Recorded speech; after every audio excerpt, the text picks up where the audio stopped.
دوستوں، میں نے پہلے بھی وعدہ آپ سے کیا تھا کہ ہماری یہ کوشش ہوگی کہ ہم وطن سماچار پر آپ کو طب یونانی کے ماہرین سے ملوائیں، اور ہم نے ایک سیریز شروع کی تھی ڈاکٹر حکیم محمد توفیق علیق کے ساتھ، لیکن وہ سیریز کسی وجہ سے رہ گئی۔ لیکن اب ہم دوبارہ شروع کر رہے ہیں آپ سے معافی کے ساتھ۔ ہماری کوشش یہ ہے کیونکہ طب یونانی دنیا میں ایک ایسا طریق علاج ہے جس میں کوئی سائیڈ ایفیکٹ نہیں ہے، فائدے ضرور ہیں لیکن سائیڈ ایفیکٹ نہیں ہے، اور لانگ لائف ہے۔ بہت ساری چیزوں سے، مضرات سے، بہت سارے نقصانات سے آدمی بچ جاتا ہے طب یونانی کا استعمال کر کے، ایکشن ریئیکشن کی چیزوں سے بچ جاتا ہے۔ اور بھی کیا اس کے فائدے ہیں، اس سب پورے معاملے میں ہم حکیم صاحب سے بات چیت کریں گے۔ ڈاکٹر حکیم توفیق علیق صاحب لگ بھگ 40-45 سالوں سے آپ کا تجربہ ہے، طب یونانی کے ماہر ہیں، پوری دنیا میں طب یونانی کے لیے جانے پہچانے ایک نام ہے، اور حکیم صاحب ڈیفرنٹ بیماریوں کا، الگ الگ طرح کی مضر بیماریوں کا کامیاب علاج کرتے آئے ہیں۔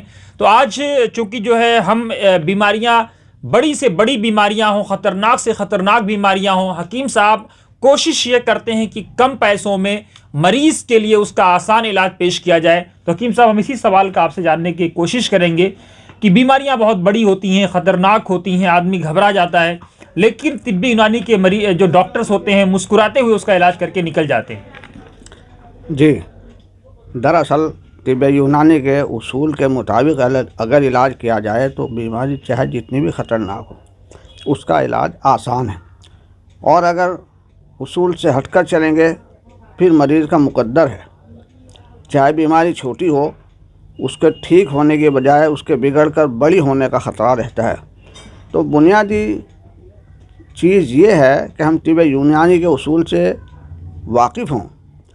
بیماری چاہے جتنی بڑی ہو، اگر ہم نے اس کی صحیح تشخیص کی، یعنی یہ پتہ لگایا بیماری کا سبب کیا ہے اور مریض کا مزاج کیا ہے، پھر اس کے مطابق دواؤں کی ترتیب مزاج کے مطابق دی، تو مالک حقیقی سے امید ہے بیماری چاہے جتنی بڑی ہو، چاہے وہ کینسر ہی کیوں نہ ہو، ہیپاٹائٹس ہے، آپ کا بلڈ پریشر ہے، شوگر ہے، جوائنٹس پین ہے، یا کڈنی فیلیور ہے، اور اسکن ڈیزیز ہے، انفرٹیلیٹی ہے، گیس ہے، سیکس ہے، بیماری کا نام چاہے جو بھی ہو، بس ہم اس کا صحیح ڈائگنوس یا تشخیص کر لیں اور اس کے مزاج کے مطابق یونانی دواؤں کی تطبیق، یعنی اس کو سیٹنگ جسے کہتے ہیں، مطابقت کر لیں، اور مریض کو صحیح غذا پرہیز بتا دیں اور اس پر مریض عمل کرے، تو مالک حقیقی سے امید ہے مرض ضرور ٹھیک ہوگا۔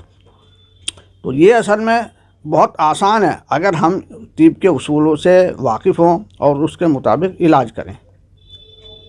دیکھیں ڈاکٹر صاحب، سوال پھر یہاں یہ پیدا ہوتا ہے کہ آپ 40 سالوں سے بہت ساری بیماریوں کا بہت کامیاب علاج کر رہے ہیں، لیکن آپ ہی کے شعبے میں لوگ بہت جلدی ایلوپیتھی کی طرف بھاگ کے چلے جاتے ہیں۔ آپ کے ڈاکٹرز جو آپ کے جونیئرز ہیں، بہت دیکھا جاتا ہے کہ ایلوپیتھی میں بھاگ کے چلے جاتے ہیں اور آپ کے اپنے جو آپ شعبہ اس کو چھوڑ دیتے ہیں۔ جی صحیح ہے، مریض جلدی فائدہ چاہتا ہے اور انسانی فطرت ہے۔ ہم یہ نہیں کہتے کہ مریض یہ غلط کرتے ہیں جلدی نہیں ہونا، ہم کہتے ہیں جلدی ہونا چاہیے، لیکن جب مریض کو خاطر خواہ فائدہ نہیں ہوتا اور اس کا وقت جو ہے ضائع ہوتا ہے، پیسے ضائع ہوتے ہیں، تو پھر مجبور ہو کر کے وہ دوسرے طریقے علاج کی طرف جاتا ہے۔ اور اگر طب یونانی کو مزاج کے مطابق علاج کیا جائے تو یہ علاج انجیکشن کی طرح تیز اثر اور ماں کے دودھ کی طرح مفید اور بے ضرر ہوتا ہے۔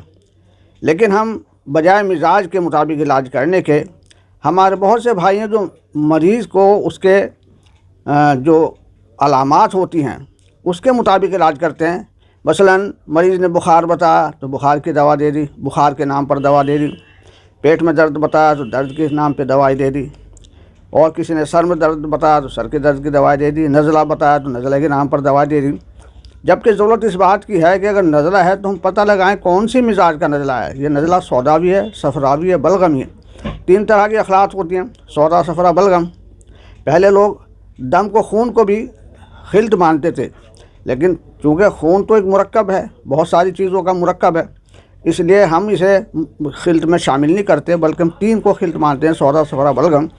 تو اگر پہلے یہ پتہ لگائے نزلہ ہے تو کون سے مزاج کا ہے، بخار ہے تو کون سے مزاج کا ہے، پیٹ کا درد ہے تو اس کا مریض کا مزاج کیا ہے، گیس ہے تو کیا مزاج ہے، سیکس کی بیماری ہے تو کیا مزاج ہے، پھر اس مزاج کے مطابق دوائی کریں گے تو مالک حقیقت سے امید ہے ضرور فائدہ ہوگا۔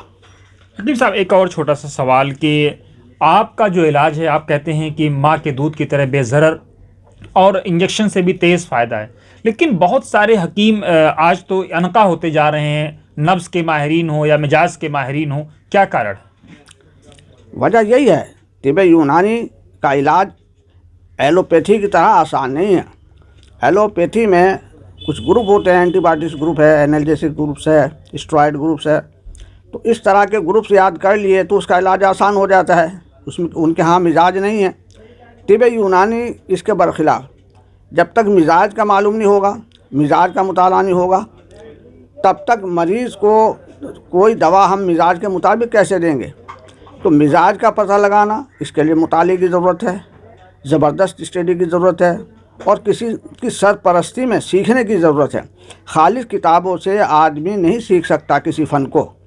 اسی طرح سے دواؤں کا مزاج معلوم ہو، کون سی دوا کتنے مزاج کی ہے، کون سے نمبر میں گرم خشک ہے، نمبر 1 میں ہے، 2 میں، 3 میں، 4 میں ہے، پھر اس کی مقدار خوراک کیا ہے۔ تو لہٰذا یہ طب یونانی ایک لطیف فن ہے جس کے لیے بڑی محنت درکار ہوتی ہے۔ آدمی محنتی ہو، اس کے لیے خواہش مند ہو، شوق ہو، جوش ہو، اور کوئی ٹھیک اسے استاد مل جائے تو کامیاب ہوگا۔ اس کے برخلاف صرف کتابوں میں دیکھ کر کے چاہے کہ وہ حکیم بن جائیں، تو کتابوں میں دیکھ کر کے خالص حکیم نہیں بنے گا۔ نسخے دوائیں بہت ضرور یاد ہو جائیں گی، اس کے دوائیں میڈیکل اسٹور والوں کو بہت یاد ہوتی ہیں، لیکن میڈیکل اسٹور والا ڈاکٹر نہیں بنتا۔ اسی طرح سے دوائیں یاد کر کے آدمی حکیم نہیں بنتا۔